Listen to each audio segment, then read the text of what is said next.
어느 작은 마을에 물의 중요성을 누구보다 잘 아는 노인이 살고 있었다.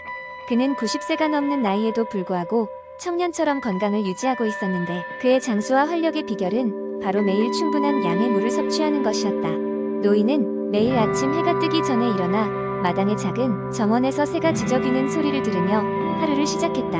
그의 아침 일과 중 가장 중요한 일은 하루의 물 섭취 계획을 세우는 것이었는데 이는 단순히 하루 종일 얼마나 많은 물을 마실지를 정하는 것이 아니라 그날의 활동량, 기후, 음식 섭취에 따라 물 섭취량을 조절하는 것이었다. 본래 이 마을은 사람들이 잘 아프지 않는 것으로 유명했지만 어느 날부터인가 사람들은 점점 더 피로하고 건강이 좋지 않다는 불평을 하기 시작했다.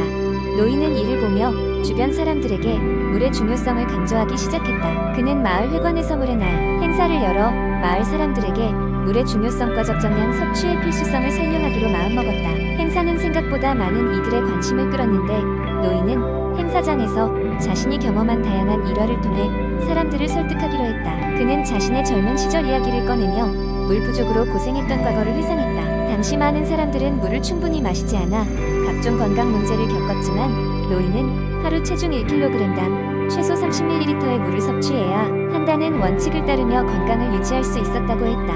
곧이어 노인은 물이 신체 각 부분에 미치는 영향에 대해 설명하기 시작했다. 물은 몸의 대부분을 구성하는 필수 요소로 세포 기능 유지는 물론 체온 조절, 노폐물 배출, 영양소 운반 등 다양한 역할을 하고 있었던 것이다. 행사가 끝날 무렵 노인은 질문을 받는 시간도 가졌다. 한 젊은이가 손을 들고 물었다. 그렇다면 노인장은 하루에 정확히 얼마나 많은 물을 마시나요? 노인은 자신의 경험을 토대로 대답했다. 하루 보통 8잔에서 10잔 정도. 그러나 내가 얼마나 활동적으로 지내느냐에 따라 변하기도 한다네. 중요한 것은 자신의 몸이 보내는 메시지를 듣고 체계적으로 물을 마시는 것일세. 그날 이후 마을 사람들은 물을 더 신경 써서 마시기 시작했다.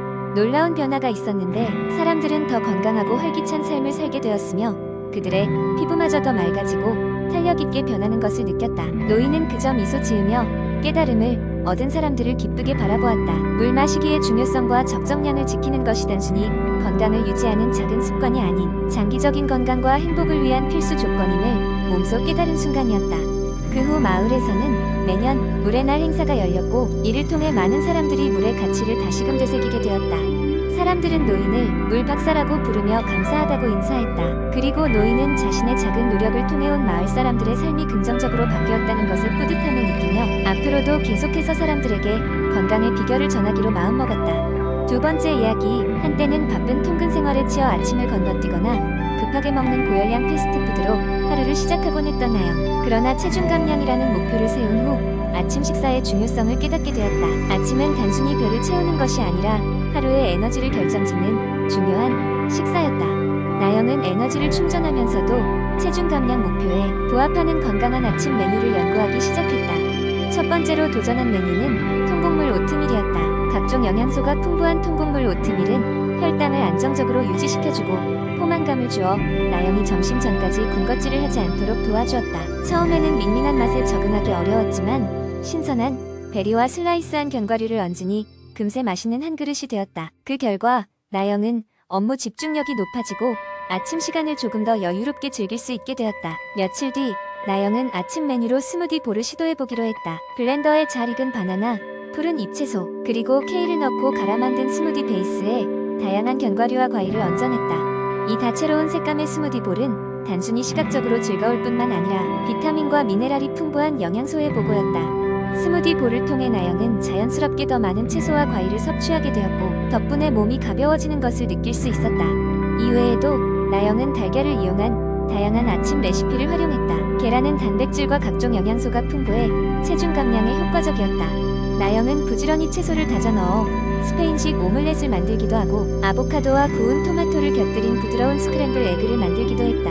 이렇게 다양하게 변화를 주면 아침의 즐거움이 2배가 되었다. 시간이 지남에 따라 나영의 몸무게는 조금씩 줄기 시작했고 새로운 에너지를 에너지원으로 삼아 하루하루를 건강하게 살아갔다. 그녀는 종종 가족과 친구들에게 자신의 아침 메뉴를 소개하며 건강한 삶을 함께 나누기 시작했다. 이런 소박한 변화는 체중 감량을 넘어 보다 건강한 삶을 위한 첫걸음이 되어주었다. 이러한 긍정적인 변화에 나영은 기뻐하며 또 다른 건강한 아침 메뉴를 연구할 꿈에 부풀었다. 나영의 체중 감량을 위한 건강한 아침 메뉴 여정은 이제 막 시작일 뿐이었다. 새로운 맛과 조합을 찾아내는 과정은 그녀에게 작은 모험이었고, 그 모험은 그녀의 삶을 더욱 다채롭고 건강하게 만들어 주었음을 나영은 확신했다. 세 번째, 이야기 현대 사회에서 건강과 관련된 정보는 넘쳐난다. 그러나 그중 많은 것들이 오해나 잘못된 정보일 때가 많다. 여기서는 흔히 오해되는 10가지 건강 정보와 그 사실에 대해 상세히 알아본다. 미신 1. 아침을 먹지 않으면 살이 찐다. 많은 사람들이 아침을 먹지 않으면 체중이 증가한다고 믿는다. 이는 부분적으로는 아침 식사가 하루의 가장 중요한 식사라는 오래된 믿음에서 비롯됐다. 그러나 연구에 따르면 아침을 건너뛴다고 해서 직접적으로 체중이 증가하는 것은 아니다. 오히려 중요한 것은 총 칼로리 섭취량과 신체 활동 수준이다. 물론 규칙적인 아침 식사는 신진대사를 촉진할 수 있지만 개인의 라이프 스타일과 식습관에 맞추는 것이 더 중요하다. 미신 2. 밤늦게 먹으면 살이 찐다. 많은 사람들이 밤에 먹는 것은 살이 찌는 지름길이라고 생각한다. 그러나 한 연구에 따르면 하루 중 언제 먹느냐보다 무엇을 얼마나 많이 먹느냐가 더 중요하다. 다만 밤에 먹을 경우, 특히 정크푸드나 고칼로리 간식을 먹는 경우 과식의 위험이 높아질 수 있다. 따라서 적절한 양과 건강한 음식을 선택하는 것이 중요하다. 미신 3. 계란은 콜레스테롤 수치를 높인다. 과거에는 계란의 노른자가 콜레스테롤 수치를 급격히 높인다는 믿음이 있었다. 하지만 최근 연구들은 식이 콜레스테롤이 혈중 콜레스테롤 수치에 미치는 영향이 미미하다는 것을 보여준다. 오히려 계란은 고품질, 단백질과 영양소의 좋은 원천이다. 심혈관 질환의 위험이 없는 사람들에게는 하루에 한두 개의 계란을 섭취하는 것이 대부분 안전하다. 미신 4. 무글루텐 식단이 더 건강하다. 글루텐을 제한하는 것이 건강에 좋다고 생각하는 사람들이 많다. 하지만 실제로는 셀리악병이나 글루텐 민감성이 없는 사람들이 글루텐을 피할 필요는 없다. 오히려 무글루텐 식품이 종종 더 많은 설탕이나 지방을 함유하는 경우가 있어 건강하지 않을 수 있다. 건강한 식단은 균형 잡힌 영양을 기본으로 한다. 미신 5. 유기농 식품은 언제나 더 좋다. 유기농 식품은 종종 더욱 건강하다는 인식이 있다. 하지만 영양소 함량 면에서는 유기농과 비유기농 식품 간에 큰 차이가 없다. 다만 유기농은 합성 농약과 비료의 사용을 줄임으로 환경적인 측면에서는 장점이 될 수 있다. 각자의 우선 순위에 따라 선택하는 것이 중요하다. 미신 6. 비타민C가 감기를 예방한다. 비타민C가 면역 체계를 강화해 감기를 예방한다는 믿음이 널리 퍼져 있다. 그러나 수많은 연구에 따르면 일반적인 감기 발병을 예방하는 데 비타민C의 효과는 제한적이다. 다만 비타민C는 감기의 지속 기간을 줄일 수는 있으며 면역 체계 유지에 도움을 주는 것은 사실이다. 미신 7. 채식주의가 항상 건강에 더 좋다. 채식주의나 비건 식단이 건강에 좋다는 믿음이 있지만 제대로 계획되지 않은 채식주의 식단은 필수 영양소가 결핍될 수 있다. 특히 단백질, 철분, 비타민 B12가 부족할 가능성이 있다. 이러한 식단을 따를 경우 철저한 영양 관리와 보충이 필요하다. 다양한 식재료를 통한 균형 잡힌 식단이 중요하다. 미신 8. 탈수 상태가 되기 전에 목마름을 느낀다. 많은 사람들이 목마름을 느낄 때 이미 몸이 탈수 상태라고 믿는다. 그러나 실제로는 목마름은 몸의 수분 균형이 약간 불균형하게 시작될 때 발생한다. 하루 동안 꾸준하게 물을 마시는 것이 건강을 유지하는 데 중요하다. 하지만 과도한 수분 섭취 또한 좋지 않으므로 균형이 중요하다. 미신 9. 적은 양의 알코올은 건강에 좋다.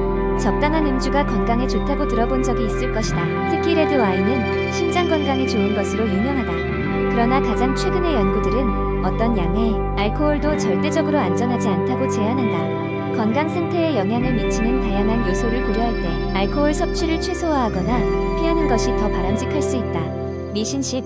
다이어트를 하면 단기간에 건강해진다. 급격한 체중 감량을 위한 다이어트는 장기적으로 지속하기 어렵고 종종 요요 현상을 초래할 수 있다. 또한 지나치게 칼로리를 제한하거나 특정 영양소를 배제하는 식단은 건강을 해칠 수 있다. 건강한 체중 감량은 생활 방식의 일부분으로 접근해야 하며 꾸준하고 지속 가능한 방식으로 접근해야 한다. 건강과 관련된 정보가 넘쳐나는 세상에서 자신에게 맞는 정확한 정보를 찾아내는 것이 중요하다. 과학적 근거에 기반한 정보를 통해 올바른 라이프 스타일을 유지하는 것이 최선의 건강 유지 방법이다. 네 번째 이야기. 코로나 팬데믹이 끝나고 마침내 사람들은 다시 사회적 활동에 참여할 수 있게 되었지만 많은 사람들은 팬데믹 동안 얻은 교훈들을 잊지 않고 유지하고자 한다. 이 시기에 적응하기 위해 우리는 이 새로운 환경에서의 건강한 생활 습관을 살펴볼 필요가 있다. 첫 번째로 면역 체계 강화가 중요하다. 팬데믹은 강한 면역 체계가 얼마나 중요한지를 깨닫게 해주었다. 건강한 식습관은 비타민과 미네랄이 풍부한 음식을 섭취함으로써 이루어질 수 있다. 예를 들어 신선한 과일과 채소는 필수 영양소를 공급해 면역력을 높이는 데 도움을 준다. 또한 프로바이오틱스가 포함된 발효 유제품이나 김치 같은 발효식품을 섭취하는 것도 장 건강을 증진시킨다. 또한 규칙적인 운동은 많은 이점이 있다는 사실을 모두 알고 있다. 포스트 코로나 시대에는 운동이 단순한 신체 활동을 넘어서 정신, 건강을 관리하는 중요한 방법으로 자리 잡았다. 비록 헬스장이 다시 문을 열었지만 많은 사람들은 집에서 혹은 야외에서 운동하는 것의 장점을 발견했다. 자전거 타기, 걷기, 조깅 등이 쉽게 접근할 수 있는 운동법이며 심박수를 올리고 기분을 좋게 만들 수 있다. 또한 요가와 명상은 집에서도 쉽게 실천할 수 있는 활동으로 마음의 안정과 스트레스 해소에 효과적이다.